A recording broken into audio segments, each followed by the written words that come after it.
You need the timer? You didn't set it, man. No. Is it gonna make noise? No, it won't. So, I've said a lot of what I had to say in introduction, but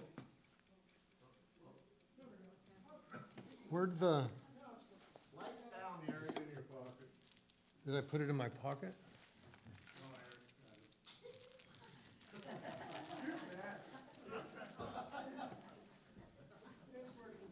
Where's the control? Oh. Okay. There we go. You know, at this age, I'm prone to picking things up and then not knowing where they are 30 seconds later. I thought that's what had happened here. But yeah, I talked about the colors. And so we're on the road from Tari to Hagen.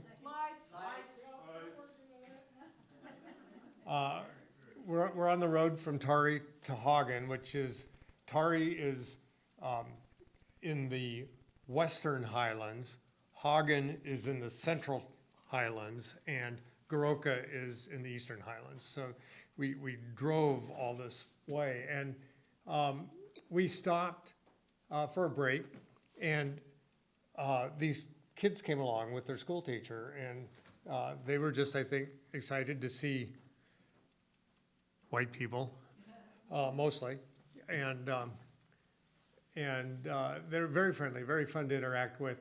I managed to find one picture in all my pictures without tourists in it, and this next one, oop, there we go, yeah, this next one, this woman is selling strawberries in the area, and I'm pretty sure we bought her out. We, of course, weren't eating all the strawberries ourselves. We were sharing them with kids. And they all seemed to enjoy that. So it was a lot of fun. And it was this kind of interaction where I felt like we kind of got some kind of feeling about the people and who they are. And the other thing about Papua New Guinea is everywhere you go, there's always a wave and a smile. And, I'm sorry, before I get there, these two boys here, this is in Goroka at Junior's farm. What do we call that area out there? And you know, cute kids, okay. But the t-shirts, you know, look at the t-shirts. Again, not only the color, but look at the design on the t-shirt. And you see a lot of this, and a lot of them are Western designs. And there's one we'll see that's Detroit something, you know, and you see this kind of stuff. I took the one with the Starbucks shirt out because, well, I had to get it down to 50 slides. And, but everywhere, there's a smile and a hi. And, you know, smile and hi. Anytime you see somebody, and they come out, they see the truck bus thing coming down the street, and they're all getting out on the streets. Again, not a lot to do in this place, I guess, but just so friendly and, you know, hi, hello.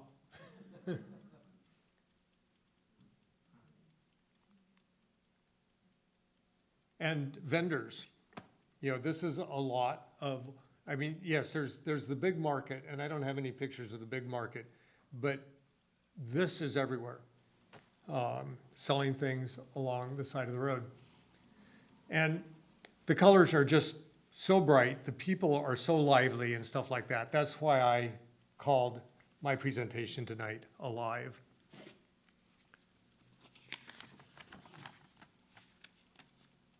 Tom, tell us what those two boys are doing. Oh, these two boys, I've got that on my note, it's right here. We're driving out of Tari, I think this is, or was this Hagen? I think this is Tari. And everybody else is waving goodbye, and they're not saying goodbye, they're following us. They ran along for a few minutes. And look, what do you see on their feet? What are they running on? This gravel road, right? And they just go.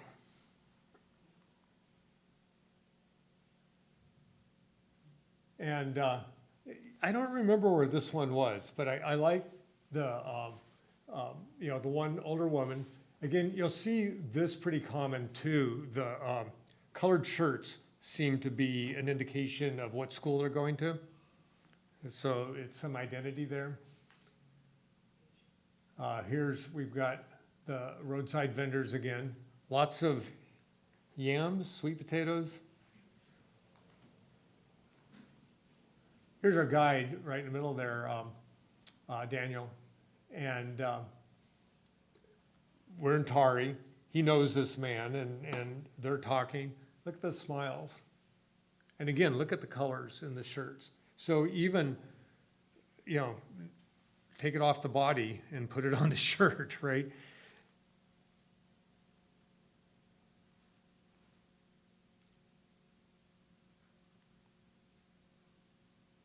This man's selling sugar cane. Hot day.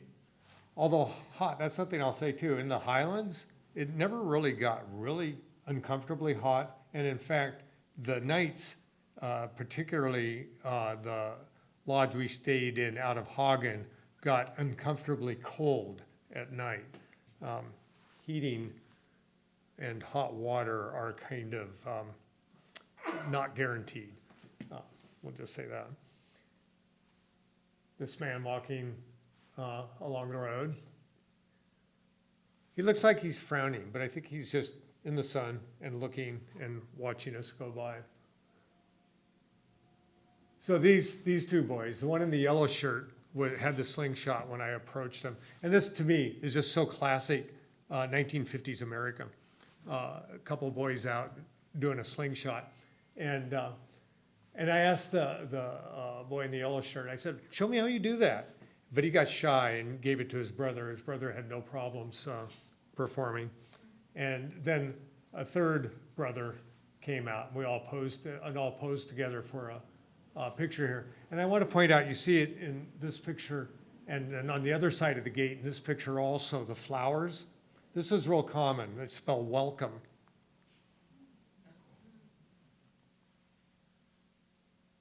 And here, just another roadside group of people. And I think they might be selling this sugar cane.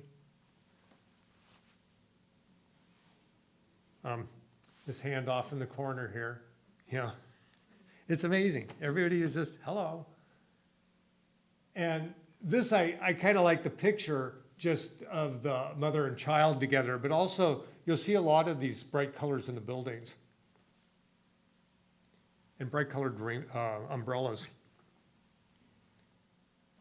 This is, I don't remember where, but, and see, here's the Detroit t-shirt. I don't know what that is. People that are into sports or something might recognize it from something. And this is outside of Tari. Yeah. The other thing, and I don't know, I should maybe know what that means, but that's a common thing, hand signal that they give us.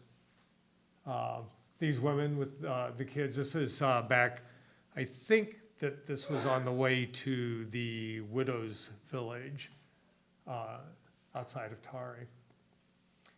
And this boy here, and I didn't ask him to show his bag. He just seemed to do that. But let me read this here because I'll just bumble if I try to do this by memory. These bags are big. They're an iconic concept in Papua New Guinea culture and artistry. In Tokpisan, the pidgin language, the word means wound, that place from which all life springs. It also refers to the Bilam bags, the living, breathing artifacts of the country's multifaceted population. The craft of Bilam weaving is at the heart of Papua New Guinean traditions. And this would have been really easy to bring one of these. I didn't think of it until just now. I think several of us came back with some of these bags.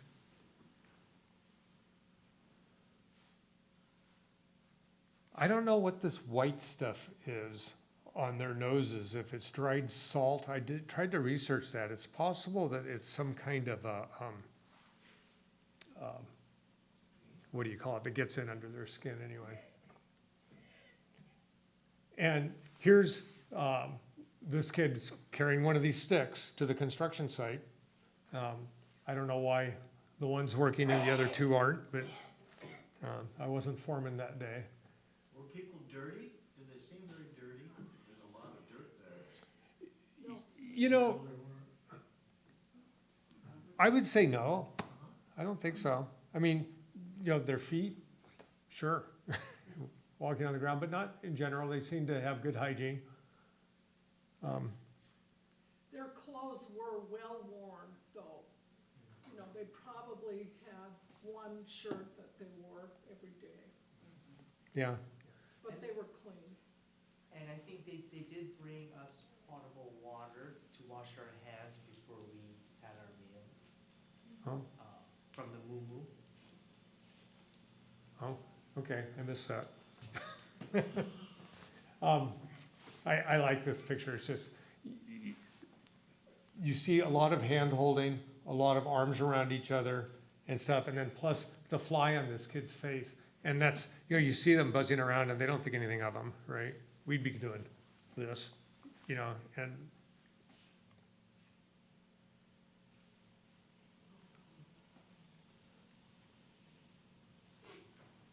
this young woman with the machete, this is outside our lodge in Tari.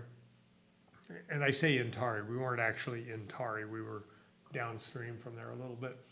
But we're watching a dance put on by some of the local, I'm gonna say girls, young women. These were teenagers and you know, I wonder, is she watching, thinking this could be me or what's going on? And again, you see the paint on her face. She's not part of the performance. I think this is just something that she does. And, yeah. And there's the kid in that Detroit shirt again. And I think, oh, this one I wanted to show. This is at the Sing Sing. And in my mind, these two guys are Papua New Guinean tourists. They're not part of the show. And you see the painted face, and it's like we go to a carnival here, and you can pay to get your face painted. And a lot of these performers will offer to paint your face. I thought of doing it, but I just, a little hot and sweaty and stuff like that. I didn't want that feeling of that on my face. And here at the Widow Village, again, see the one boy has the mud on his face, and the others are just dressed yellow shirts. They probably all go to the same school. And maybe the kid with mud on his face, he's got a yellow shirt too, is part of that school also. But mention to him that he's the widow's child. Well, you're speculating on that. Oh, that's what we've been told. Okay. And here at the Medicine Man, and that's part of some other stories. I won't go into the Medicine Man, but I think it's interesting. You see, you know, one boy in just shorts, and in this case, a button shirt, brightly colored, always. Well, not always, but frequently. And the boy in the regalia.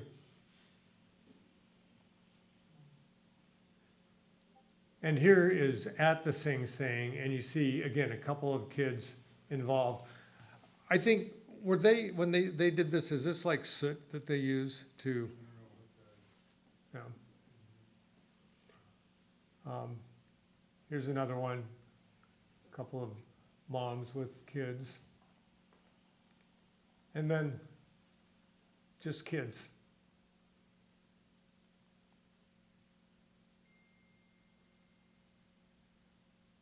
You know, they're all involved. They make, now I don't know if the kids actually make them themselves and how much the parents help them with this, but the thing is the troops, the people that are doing this, make all of this stuff by hand. And a lot of it seems to be made for each performance. When we were in Goroka, and I can't remember the tribe name, but they came and did a show for us, and they offered to sell us their masks. They just had made them the night before. And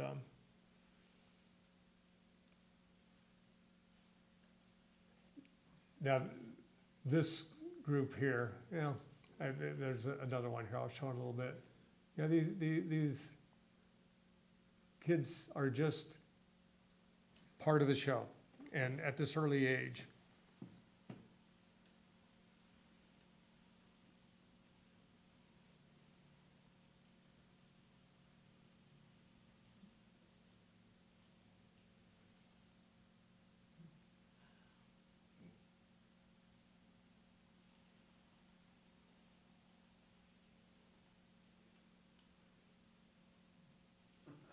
This one's interesting. This is a classic pose. You see the adult people doing the same pose.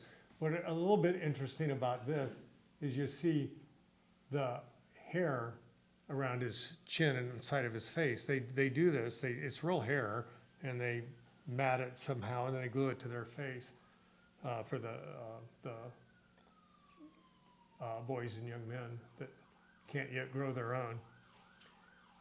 Now, this next one is just some dancing, and this is where I said you can see these boys aren't just dancing steps that they've been taught. They feel this dance.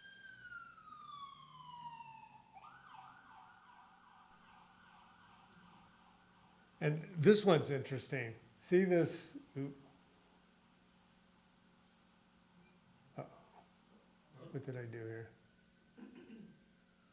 Oh, I've got to, I guess, fast forward through this thing again. You go backwards. Well, yeah, maybe that's what I should have. Well, this way. You're almost there. See the sign that says Just black keep going patches? forward. Here we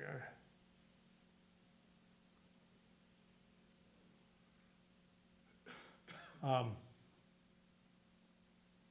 See the red here. They chew this nut, the betel nut, B-E-T-E-L nut. It's the fruit of the areca palm, and it's known to cause adverse health effects, including oral cancers, cardiovascular disease, and reproductive issues, and seems to start at an early age. Talking to our Goroka guy, Junior, he was kind of in denial about this. He said, it's not going to happen to me. And at the same time felt like, if it does, it's just fate. It was meant to be. I thought that was kind of interesting.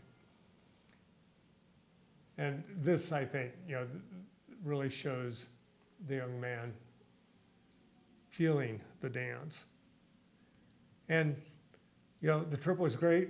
All good trips must come to an end. This is, I'm pretty sure this is Junior from Goroka, and No, that's not,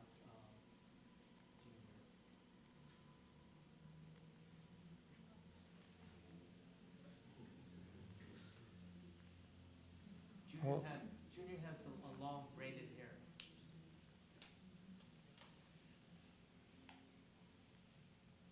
well, anyway, that was supposed to be the end of the show. There it is. Waving goodbye. It's not working. It stopped at 11 minutes. So, usually we have questions and answers after each show, but tonight we're gonna do it after all 3 shows, because questions you might have might be answered in somebody else's show.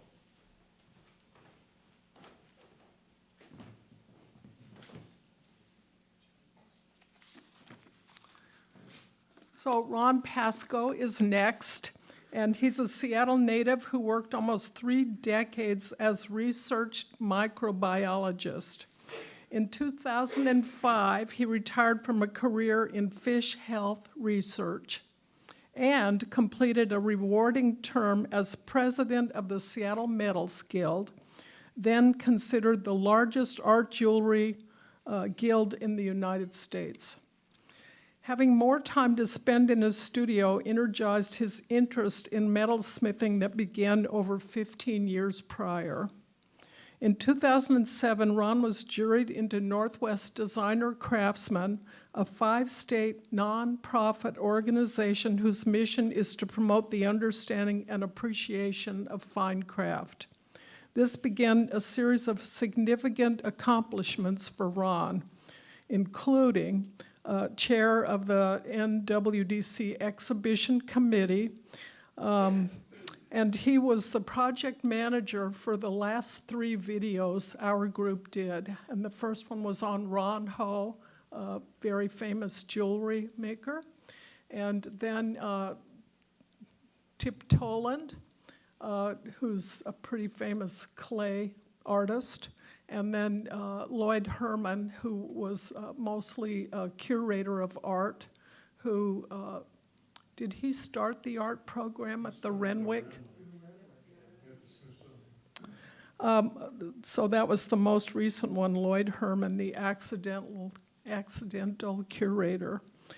Today, Ron remains on the board of directors of NWDC, this time wearing his treasurer's hat. So just know he's a guy that always says yes if you need a volunteer for something. I need counseling. Ron, your turn.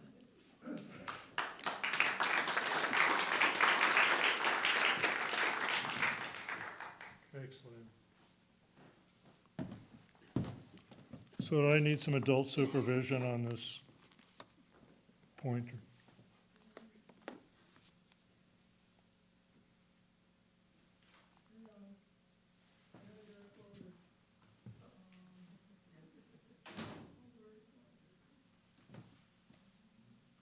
Ron, what you're wearing is from Papua New Guinea? This is. Do I look tribal? No? Yeah. This is kind of a funky thing they got at a village. That's Mindy's show. That's Mindi.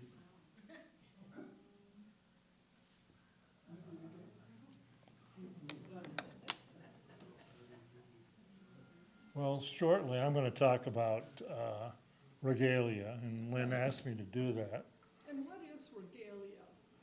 Well, regalia really is what we'd probably call body adornment. It's all the stuff they use in a celebratory manner.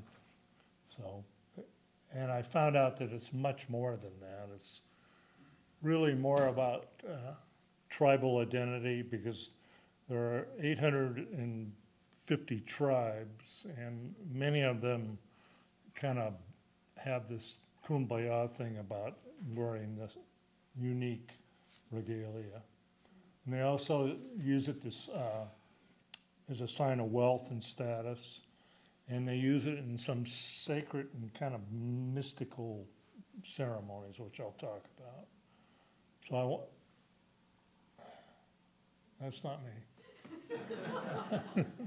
Just keep going, we'll tell you when. Okay. Could you use the mic, please? Oh, sorry, I'm sorry. These short people. Is that fine?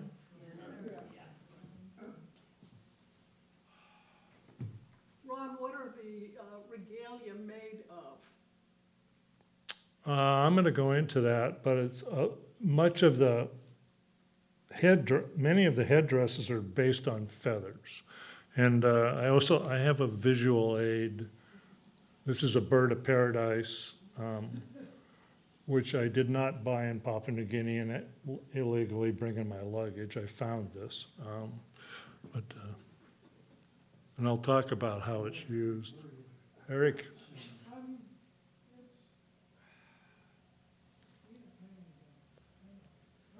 Maybe Mindi ought to go now while he set up with Mindi's on.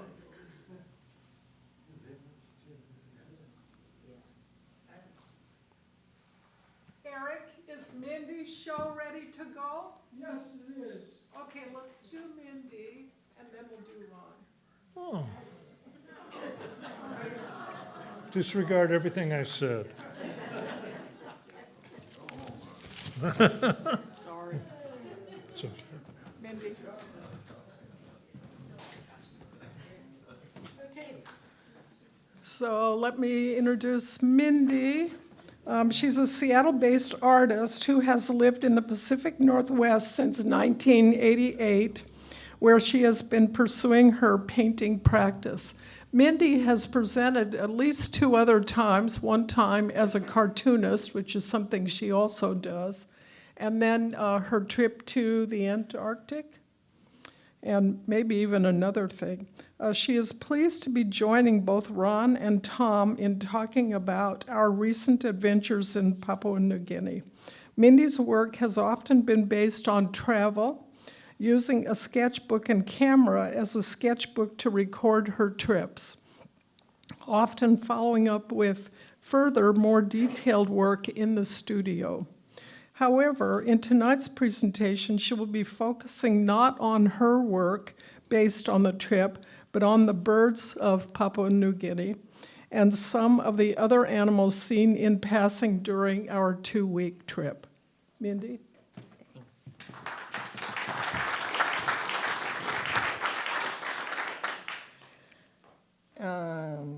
Let me, shall I set your timer? Oop.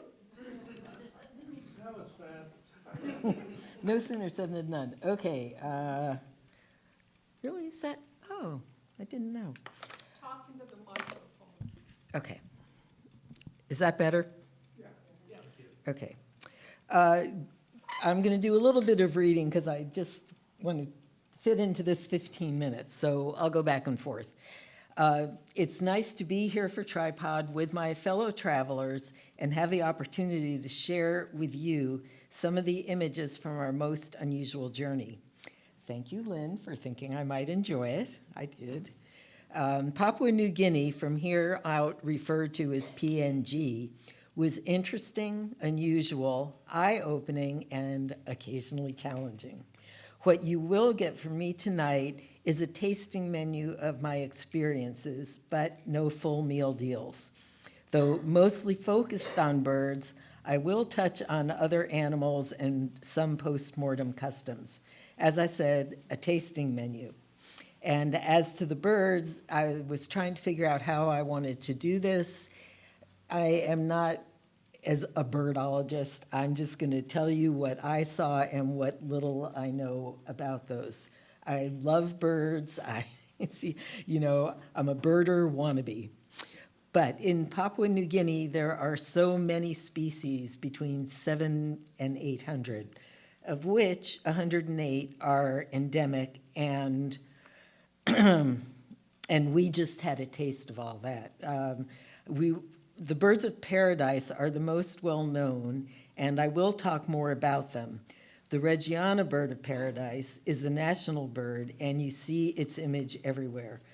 I'm going to paraphrase from the back of the David Attenborough DVD, Birds of the Gods, which I was able to find through the Seattle Public Library. I don't know that the Tacoma Public Library System has it. The quote is, "This island is home to birds so spectacular and unique that the first Europeans to see them in the 16th century named them the birds of paradise, believing they must have come directly from heaven. Of the 43 known bird of paradise species, 38 can be found in New Guinea." So, oops, somehow something's missing there. Oop, sorry. Okay, I'm just going to go with this. So this first bird, our first day of the tour, we went to Adventure Park in Port Moresby. It's like, okay, what is this about? And though there was a Ferris wheel there, we didn't sample any of the rides. We did go through the wildlife sanctuary part where we were able to see many of the iconic birds and the tree kangaroos, which were pretty cute. The largest bird in PNG is the cassowary, and that's what you're seeing here. They're beautiful, and they are the third largest bird in the world after ostriches and emus. We saw the northern cassowary, which is right in the middle of, there's a bigger one and a smaller one, and this one. They grow to about 5 feet tall and can weigh up to 60 or more pounds. They run as fast as 50 miles an hour, and you wouldn't believe it from seeing them. I mean, they're these big clunky things. Their population is decreasing, and but even with decreasing, there's still 20 to 40,000, although another reference said 10 to 20,000. Take your choice. They have this sort of crown. Let's see, wait, where'd that little light go? They have this sort of crown on top, which, scientifically speaking, it is a skin-covered casque that grows with age. The casque is a bony extension of the skull, and the function is still not really known. The cassowaries have 3-toed feet, which, I'm sorry, that's not slightly more clear, but they're like prehistoric. They're huge. I mean, the birds are huge.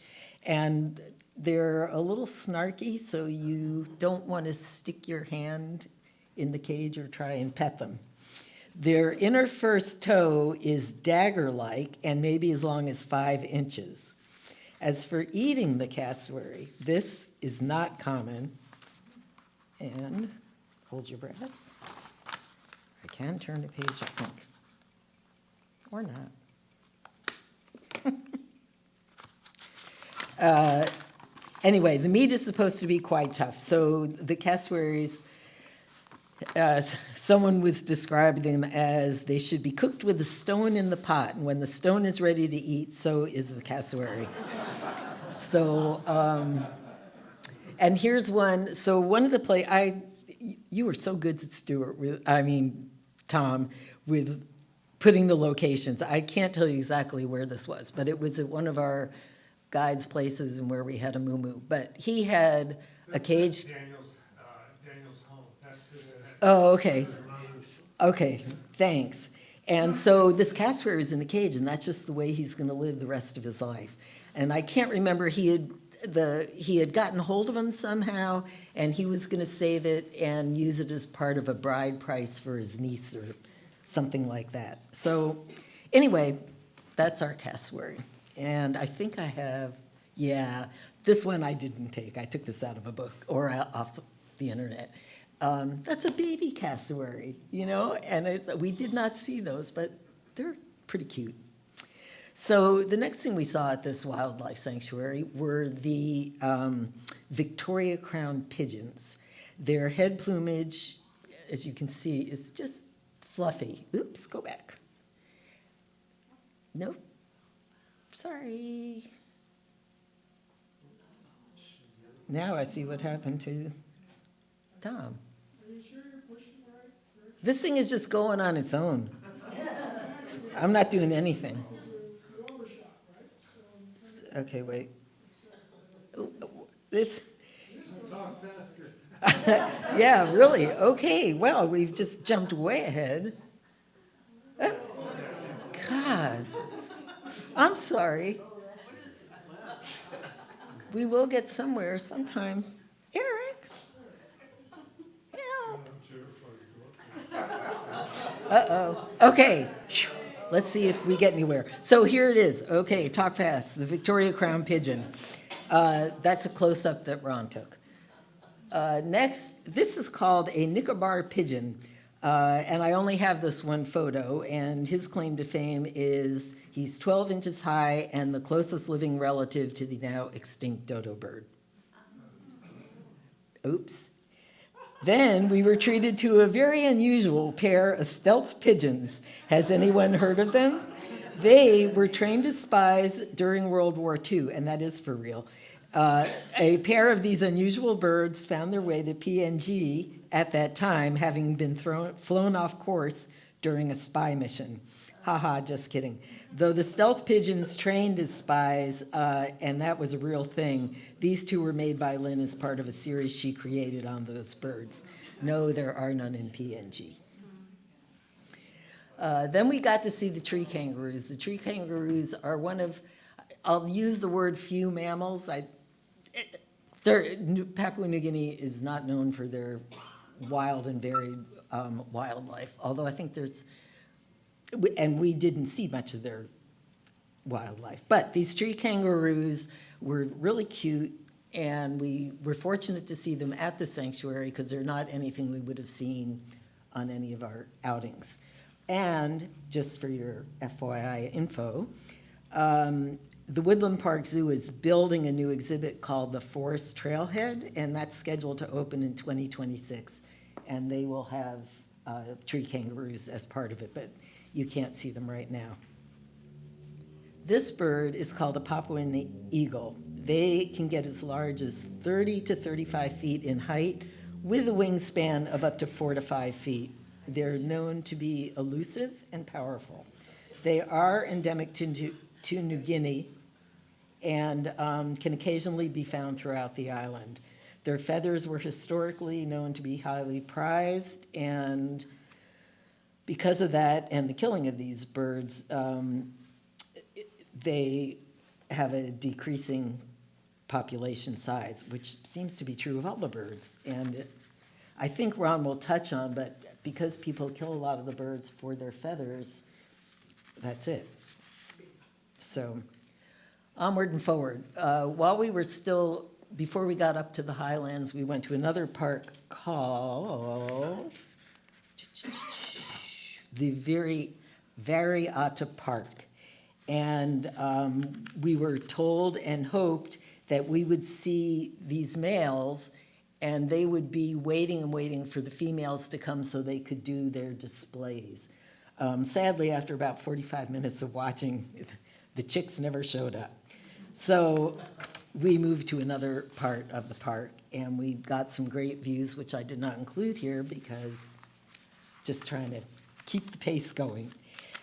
From there, we moved to Kuma Lodge. We left Port Moresby, and Kuma Lodge is a well-known birding lodge in the Highlands, and that was the other place we saw tourists. There was a large deck that you could look out onto, and they had sort of, every morning they would string up papaya, and the birds would come out from the forest. That's not that was, we could sit and watch and make all these photographs. However, many people come there just to go on the hiking tours and see many more species than we saw. But I think our guide decided that was not age appropriate for our group, and we were too wobbly and heavy metalled, and that, I mean, think hips, knees, and spines to go out on the trails. So backyard birding it mostly was, but that is the Reggiana bird of paradise. It was just beautiful. That's what I got with my camera, but there was a bunch of them up there, and they would, like I said, they were just hanging out, but the females never came.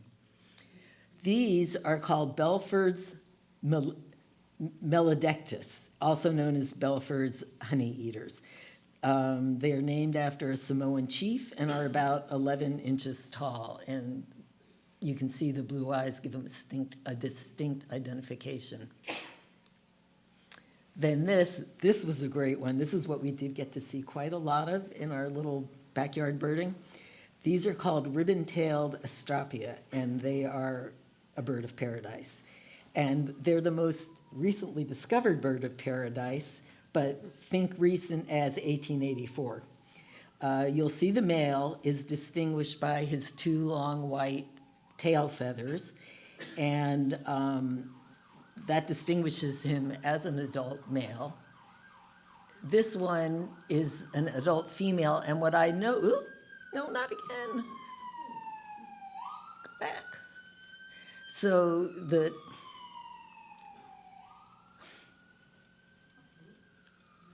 what happened? Okay, one more. The adult female, I'm laying off this thing. You can tell by the barred chest, it seems like a lot of the birds of paradise have barred chests. And so she does look slightly different than the male. And then the juvenile has the long white and the long black tail. So that was very confusing to me at first, but I finally kind of straightened it all out. Like, what's the difference? What are these birds? They went back, if you think back to that male slide I just showed you, their tail feathers are approximately 3 times the size of their body length, and that long white tail is about 3 feet long. And they evolved from a crow-like ancestor about 24 million years ago. Then this I just thought was a cool bird shot. I have no idea which bird that was, but I thought you'd enjoy seeing it. So from black, we get to colors again, and these are called Brem's tiger parrots. They loved feeding on the papaya. One of them, I swear he sat there for 20 minutes, if not longer, just eating the papaya or the pineapple. That's a female, and you'll see in this next slide, I can't see when I look up with these glasses.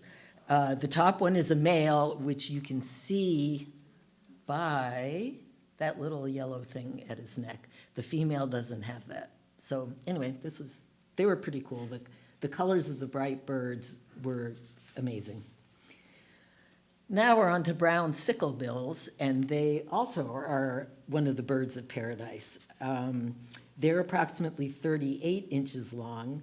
The browner this is again a female with the barred chest, and this is a male, totally different color, but still called a brown sicklebill. And then here, this bird, I thought, oh, that's the brown sicklebill going upside down to get a little snack going on there. And look at that, catching the papaya. So the next one, this really interesting guy. Can you see his yellow eye? Do you see that? So he's called a common smoky honey eater and is related to the Belford's honey eater. But this superpower bird, the superpower of, I'm almost done. Not really. The superpower of this bird is that it blushes just like us. The yellow eye turns to red. It is not exactly known why. In this one, you'll see it's half red and half yellow, so it doesn't stay one or the other. Let's see. I don't know why they get red, hot flashes, embarrassment, or general agitation. So this little guy is called an island thrush, the only one I saw, and I have nothing else to say about it. We did not see, onward to the animals. We didn't see, what did that, the Stella's lorikeet, sorry. 18 inches long, and like other lorikeets, are nomadic, and they have brush-tipped tongues to sweep food into their mouth. These guys were called, I don't even know what these were, but because they were a bird, and I'm talking about birds and we saw them, they're called, I don't even know what it was. Anyway, doesn't matter. Pardon? They look like some kind of a raptor, you know, like a... Yeah, but I couldn't, like I said, I thought I had written this down somewhere, but I'm not going to spend the time.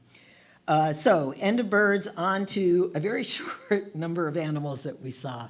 This is one of, I think, all the group's favorite stories, and if I tell it wrong or someone wants to correct me, go for it. Our guide had the driver turn around at one point because he spotted this man on the side of the road with this possum alive on a stick. And it turns out he had caught that possum on his little sustenance farm and would make more money hanging out on the road hoping someone would stop and pay him $10 for that cute little possum. So we all got together, couldn't stand it, bought the possum, and our fearless guide took us up the road, and we see he was just like that, and that's how so we took him up the road and let him go. And everybody felt really good about that. He might have gotten caught again later in the day, but we did our part. So, He was selling them to eat, he was what? right? Ben was selling the possum. Yeah, he was selling the possum, hoping someone would come by and buy it and then cook it for dinner. And that was just a hard one for us. So, and there's Ron looking at the goats. I mean, we did, the animals we saw were very mundane. And then, that's the only alligator. There are alligators and crocodiles, but we only saw that alligator. And then at one of the moo-moos we went to, the family had this little cute baby pig. They bought that as an investment. They'll raise it for 5 years, and then it will get sold for someone's dinner. And here he is after the moo-moo, scarfing it up. Okay, now we're moving on to slightly post-mortem. The things that I was interested in, a death customs talk would be a whole other animal. These are what I called car carcasses. We drive along and we would see people's farms littered with them. And as in many developing countries, as near as I could tell, nothing goes to waste. And the vehicles had been stripped to the bone, just leaving the remains behind. For whatever reason, they just fascinated me. I mean, there was a zillion of them. Then we saw coffins for sale. And how interesting is that? Your local farmer, people sold coffins, and we did see a few. I didn't have a lot of great pictures, but you get the idea. One of the villages we went through had 3 of them lined up on the wall. This is a large cemetery in Port Moresby, and I kind of like it, looks like little angel wings above it. But these little huts are, I guess that's what each little grave site has. And what we would see on the road are this version of them. And I was I was fascinated by them, and theoretically there's only one body in each of those, but like, where's the rest of the family? It was just never clear what the custom was going with these things. And when I came home, I was determined to find out more and look it up. The guide was never able to give me any answers. So, like, what are these things? And there's no pictures online. Stuart found one, I found one, but it's not like you go to Papua New Guinea burial customs and you get a slew or an explanation of how these were used. This is one that was also where, I think kind of near where we had one of the moo-moos. So that was on someone's farm. There were 2, which was unusual.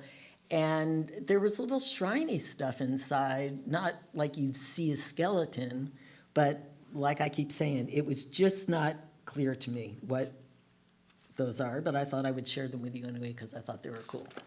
And in the end, the bottom line is, as you can see, never stop exploring. And that is a very annotated version of what I saw in Papua New Guinea. So, thanks.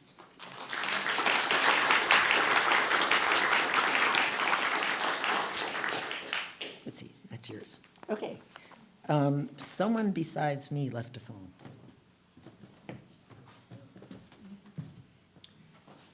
Erik, are we ready for Ron's show?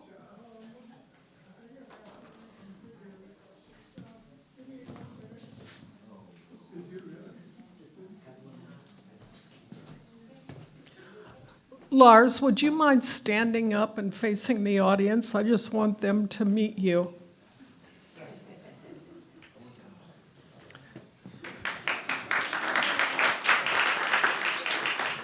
This is Lars Husby. He used to be the head of the clay department at Bellevue Community College.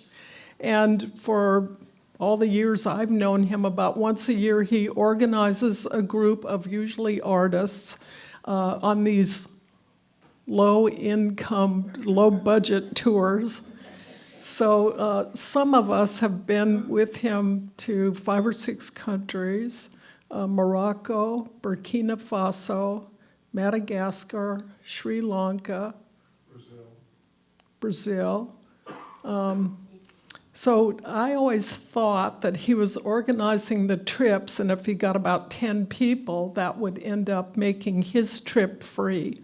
But it turns out that he pays for his own trip, and he goes to the trouble to organize these tours so that he doesn't have to travel by himself. Isn't that great? So he's a great, and he was always a very relaxed leader, like we would go to him with our complaints. And he would go, oh, that's nothing, just forget about it. And we were all like, aren't you supposed to defend us? And then it turns out he wasn't really leading the tours at all. He was just getting us to come with him so he wouldn't have to go alone. Erik, are we ready? Yes. Ron?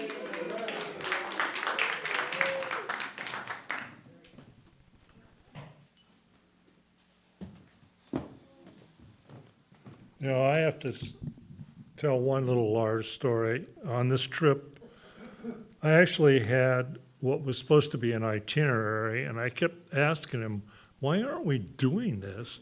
And he says, oh, Ron, there's about 5 or 6 of those out there, and none of them mean anything. So, and that was literally it.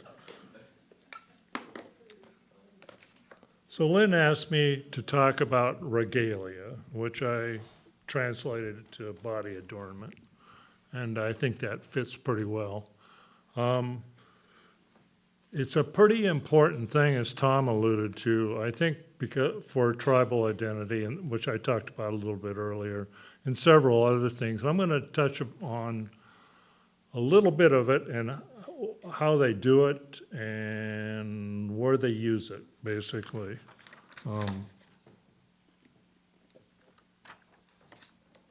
Okay, I'm terrified of this thing. This was our first encounter with regalia, and it was a simple hat, but it really set the tone because it was, in fact, a modern headdress, and it featured feathers, and which is kind of the basis of my talk in the beginning. The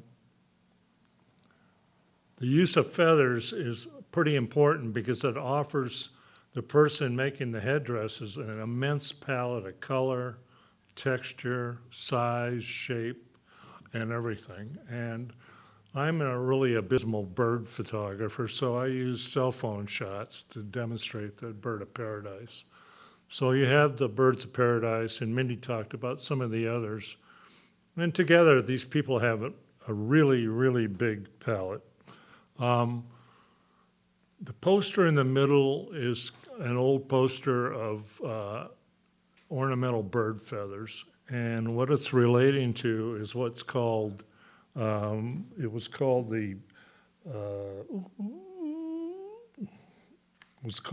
plume era, which was from the late 1800s to the early 1900s, and this is when women wore these hats with big fancy feathered plumes. And so this created a huge demand for feathers, and Papua New Guinea wasn't immune to the whole thing, and a lot of these bird species began to decline. Today, they're kind of semi-protected, and they told us that the tribal people are encouraged not to use too many and only use them for ceremonial purposes. So I'll leave it at that.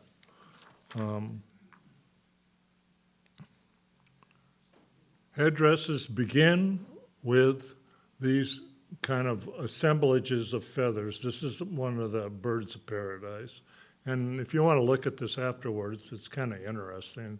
It is the entire bird with a stick going up in his mouth. I don't know what's inside of here, and I'm not going to look, but so.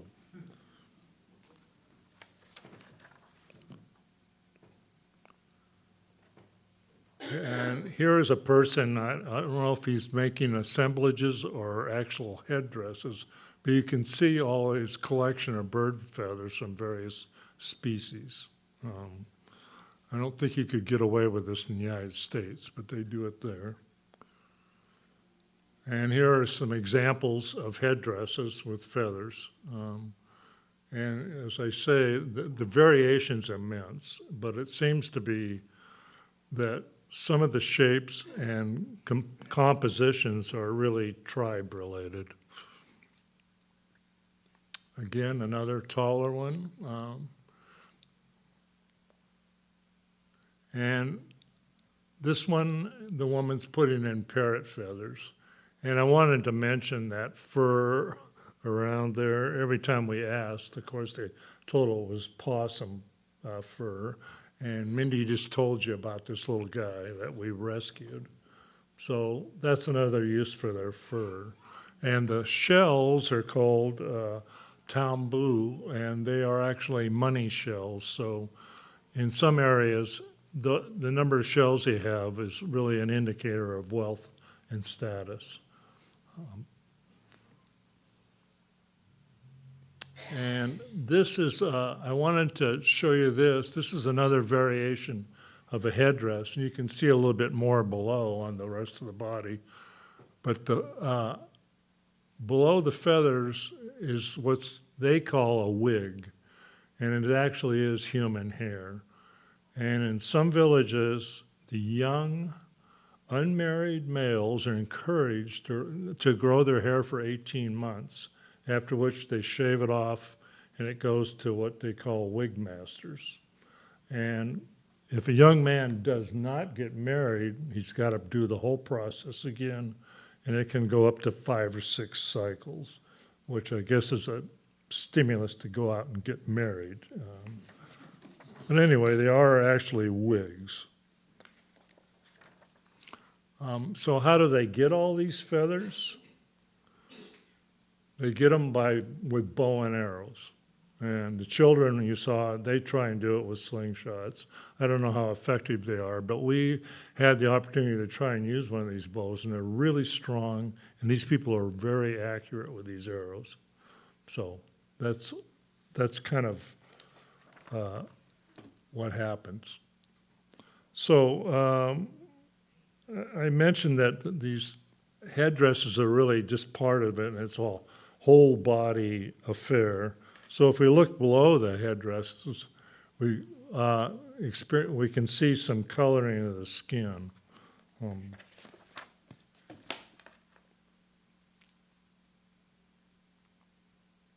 These men are applying, obviously, Western makeup before a dance.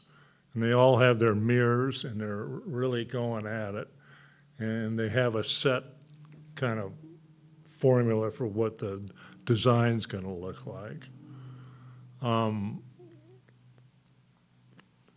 Here's another example. More red down below. And red and yellow are traditional colors. And originally they were made with ochre, or what's called temu, which is a yellow mud. So today they've substituted, I don't know, Revlon or something. There is at least one, or there's a couple traditional ways of coloring the skin that are still in place today. And one is to use the seeds of the achiote, which is a small bush or evergreen bush or small tree that produces these seeds from which they can get the red dye. And these women are actually have stained their skin with this red dye, which is called anoto. And I'll show you a little bit how they did that. But it's pretty impressive. There's the seed pods and the seeds, and they basically, you can rub them and get the red dye out. And it's actually used in food coloring, and it's used in the cuisine of several countries in the tropics. And it's also, the plant is known as the lipstick tree, which is probably something we might hear about. And here they are. They got this pan of seeds, and they're rubbing the oils off of it. And they get like sponge things, and they just go all over their bodies.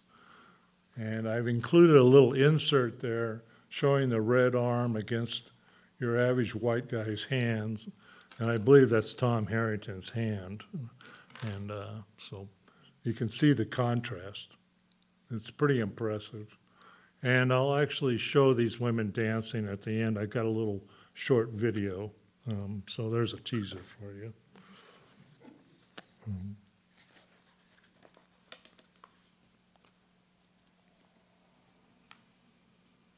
So there's a whole lot of body adornment stuff going on, and usually the end point is some kind of dance. And those dances can be either at the village level, such as these men, or it can be in the group thing, which is the sing-sing that has been mentioned several times. And these are pictures from the Mount Hagen sing-sing. And it was actually started in 1964 with the goal of getting some of these warring tribes together in a common place, in a positive atmosphere, to kind of soothe the animosities. And it's continued on since then. And there's actually another month after this, so there's 2 annual festivals. And I saw that at one of them, they estimated there were about 90 tribes present, which sounds like a lot. But if you figure there's 850 tribes in the country, it's only a small fraction. More dancers. It's really quite a thing to see. And of course, there's music and all the noise. And children are, as Thom alluded to, encouraged to join the dancing. And in the festival that comes after this one, I guess they have an entire day just for children to show off their wares. And these tubes are actually musical instruments. And I got kind of enamored with them. So they're in this video I'm going to show you, and they're percussion instruments.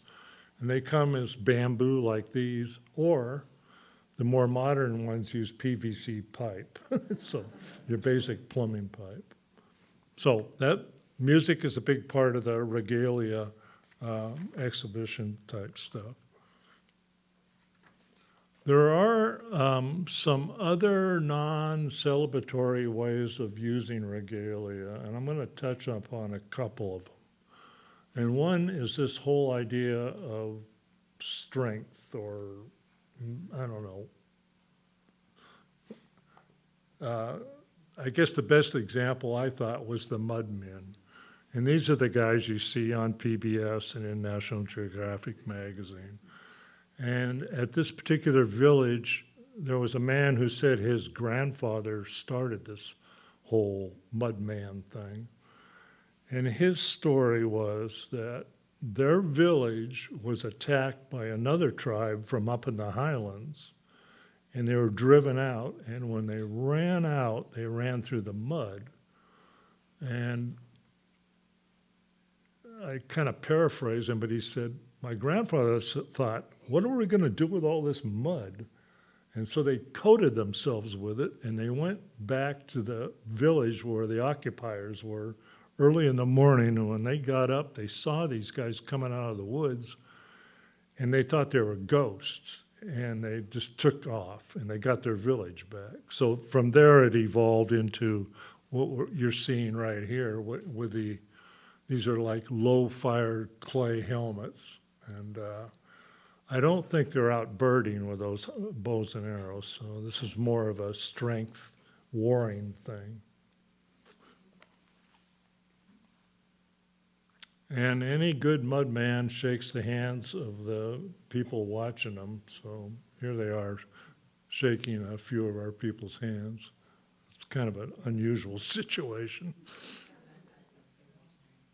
And it has evolved down to the commerce level. So this man's selling little mimic artificial mudman helmets. And I wanted to show it because of his mouth. And we've talked about this a little bit, the beetle nuts. And it's become a real problem. And they estimate that about 80% of the people in Papua New Guinea chew these things. And they're a mild intoxicant they mix crushed beetle nut with lime, which they get as coral from the coastal tribes. And people chew 8, 10, 12 of these things a day. And actually, on one of our long road trips, the bus driver had to stop at a stand and buy a bunch of these, so he was going to be alert enough to drive. And, you know, we're dumb Americans, we didn't say a word about it, you know, but that was just a matter of fact of life. And they say that children as young as 6 start on this stuff, which I don't think is a really good idea. But that's my little beetle nut lecture. And here is our leader in her mud woman phase. And she could tell you more about that maybe afterwards. Now they have mud women. Oops. Another use of regalia is a little more spiritual, I guess. These are widows, and they've got this gray coloring on them and those drab clothes. And it's their way of actually projecting to you that they're grieving. So here's another function of regalia, but it was a little depressing, but it's what they do. And these women are actually asked to stay in this village sequestered for 13 months, during which time their parents or family looked for a new husband for them. So, and after 13 months, they can leave on their own or with their new husband. And the skulls of their husbands. Okay, no, Robert? Did that. Okay, just, You're missing the good part. you know, you get these guys along. Anyway, that structure in the back contains the skulls of the widows. And the skulls remain there until they leave this area of sequester. So, and I don't know what they do with them after that. Another use of regalia is what's called the medicine man or fortune teller. And these guys are all dressed up for their ceremony, and those skulls in the background are actually the ancestors of the medicine man, who's the guy on the right. And you can't see it, but the far right skull is actually his father's skull. So I'm assuming that this power to see the future or whatever they're going to question they're going to answer is derived from these skulls. And they actually go through a thing where they awaken the skulls to begin the process of the fortune telling. So, as a prelude to this, traditionally, a person would bring a pig. That was a monetary thing. And the pig would be slaughtered, the blood would go on the fire, the meat would go to the village, and the bones would go to the medicine man. Then he would answer whatever prophecy he needed to for you. So, of course, they asked if any of us wanted to know anything about our future. And Mindi decided she was going to do that. And she wanted to know him to tell her 2 things. One, how would her balance be in the future? Because we're all getting old and a little wobbly. And the other would be about her general health. And so they went through this elaborate process, and Mindi had to hold this skull without touching it to get the answer. And he said, yeah, your balance and your health will be great into the future. And then, and I'm going to give a little pantomime here. He showed Mindi in the future. He came out like this and started going like this, like he had a cane. And walking along. So Mindi will be healthy, but she'll be walking along with a little cane. It was quite amusing. So these medicine men also form another thing here. They can Apparently there are situations, and I can believe this, where somebody's missing and the family's concerned. They gave two examples. Was a family member goes out into the jungle and gets lost and doesn't come back, or they fall in the river and get washed away. So the family members want to know if they're dead or alive. And this medicine man has the ability to do that. I've kind of highlighted these stones down at the bottom. And what he does is he takes these stones and drops them on the ground. And depending on the sound, the person's either dead or alive. But it's a little more sophisticated than that. Those stones are different shapes down there. So if a man is lost out in the woods or in the river, he picks up that penis-shaped stone to drop. And so if a woman, if a young woman is lost, he uses the small breast-shaped stone and drops that on the ground. If an adult woman, he had a large breast-shaped stone. So that was his way of telling the family if the person was alive or dead. So with that, come on. Oh. With that, I'd like to move on to a short video to kind of end my presentation, which Erik will play, please.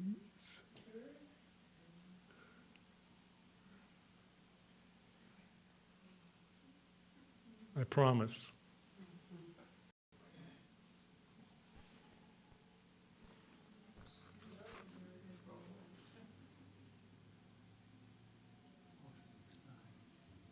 You got to turn the sound up if you could. So these are, this is going to be a little bit from the Sing Sing, and then some village dancers, and a little bit more.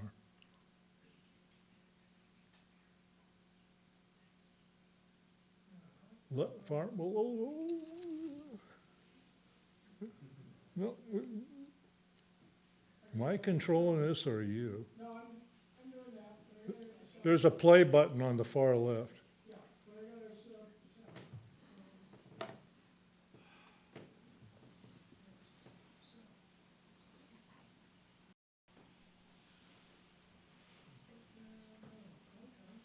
Sure. Let's see. There we go. Yay, okay. Hit it. Can you make it full screen? Yeah.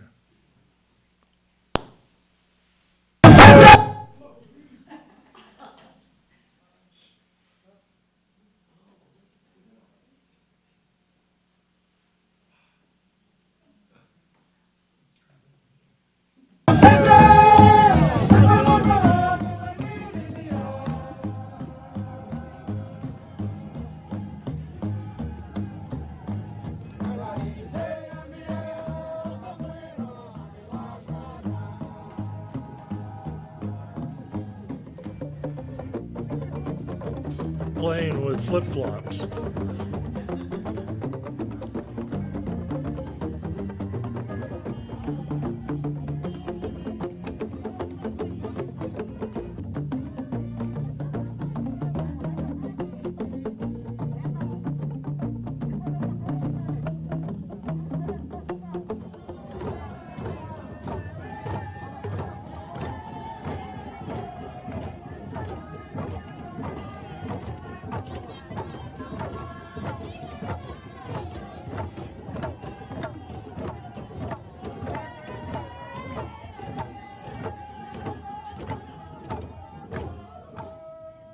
This is at a village, so.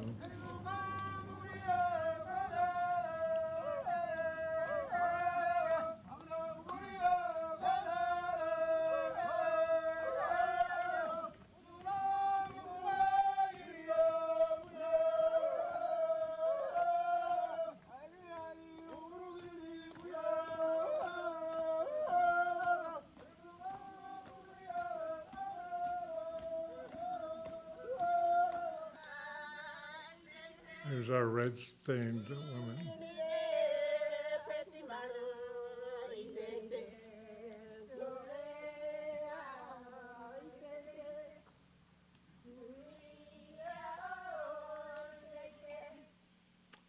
ended with this. The Pope came right after we were there. And he was talking to a mudman there. And we actually, on that topic, we saw a lot of churches of all denominations, so. And you might not have noticed it, but that medicine man actually had a silver cross on, so I think he was hedging his bets on this. Anyway, and I have this bird that you can come and look at if you want. So.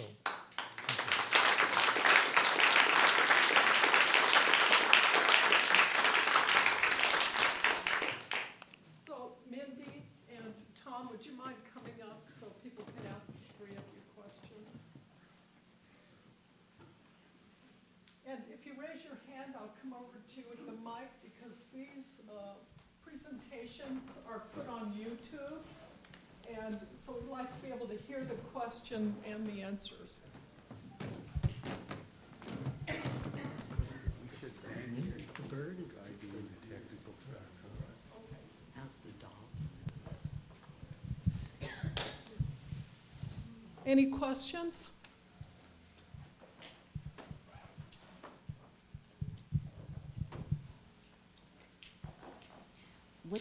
What time of year did you go and take this trip? We just got back a month or two ago, so it was August. August, yeah. Any more questions? Would you go back? We were just discussing that very thing over dinner. I would not go back, no. That might I'm be the still on last the fence, primitive country I would want to go to. Is this on? Can you hear this? So Stuart and I are in the process of looking at potentially doing a trip in September of 2026. It's kind of twofold. Number one, Stuart is a kapa artist, craftsperson. That's Hawaiian bark cloth. You know, he strips it off the trees, pounds it, and then he does things with it. And there's 3 areas in Papua New Guinea that do bark cloth. And so we want to go visit those. And as was alluded to before, there's 2 Sing Sings. There's the one at Hagen that we went to in August. We want to conclude this trip, or I want to conclude this trip anyway, in Goroka for the Goroka Sing Sing. Any more questions?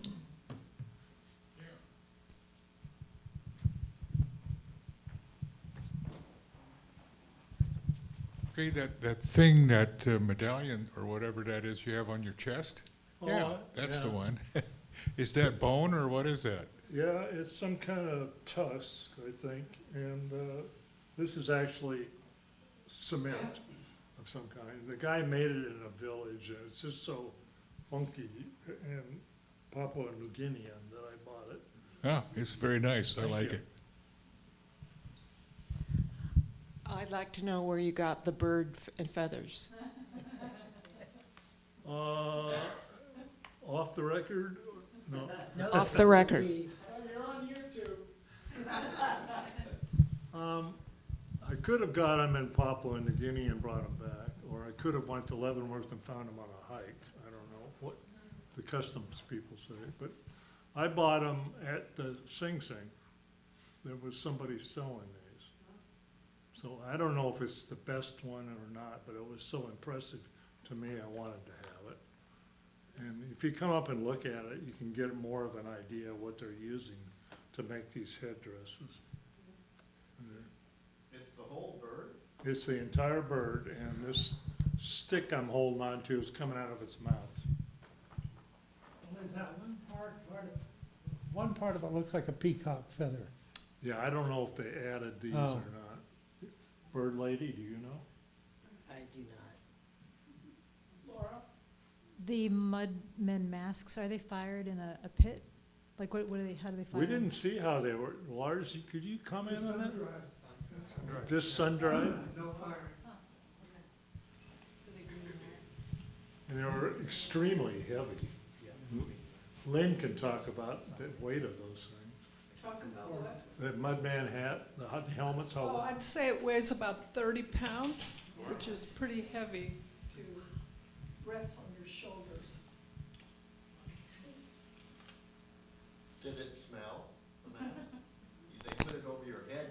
Did it smell? No, it's dry clay, very dry. I don't remember smelling. They put one on me and I just had a clay smell. Well, if you're claustrophobic, forget it. Anybody else? Well, thank you very much.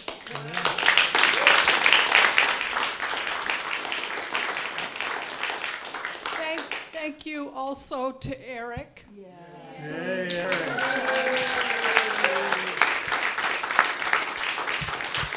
And thank you so much for your patience tonight while we struggle with this computer system. Thank you. Oh, and by the way, November 15th will be a focus on artists. And let's see, who's it gonna be? I've got them written down over there. Christy Maxim, who, among other art things she does those giant puppets that you see in parades. And Hugo Morrow will be presenting, and he's an installation artist and visual artist. And I can't tell you for sure who the third person is, but it'll be a focus on artists next month, November 15. And you can see these shows on YouTube. And if you haven't already received the invitations, there's a sign-up list over there, an email invitation list. Thank you. Don't forget about the